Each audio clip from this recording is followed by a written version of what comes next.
சிவம். அன்பே சிவம்.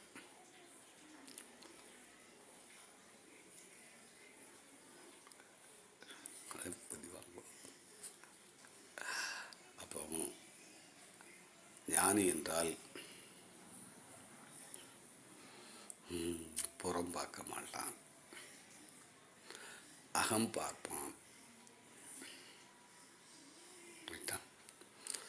அப்போ ஞானியோட உடம்பு அகம் பார்க்கும், ஞானியோட உடம்பு அகம் பார்க்கும். ஞானியோட மனமும் அகம் பார்க்கும். ஞானியோட உயிரும் அகம் பார்க்கும். அப்போ அகம் தேடணும், அகத்துக்குள்ளதான் தேடணும். தேடி தேடி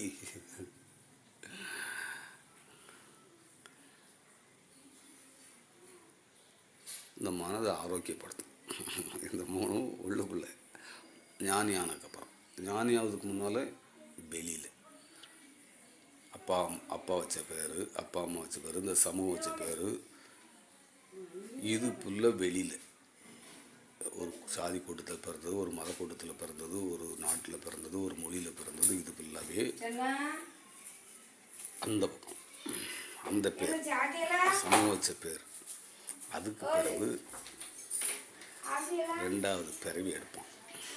ரெண்டாவது பிறவி எடுத்துட்டான்னா அவன் புறம் பார்க்க மாட்டான், அகம் பார்ப்பான். அதனால் அந்த உடம்பு அகத்துக்குள்ளே இருக்குது, இந்த மனம் அகத்துக்குள்ளே இருக்குது, இந்த உயிரும் அகத்துக்குள்ளே இருக்குது. மற்றவங்களும் உயிர் வெளியில், அந்த இந்த உடம்பு இந்த மன்னிச்சு வெளியிலேயே சுற்றுவாங்க. அதுக்கு பேர் புறம்.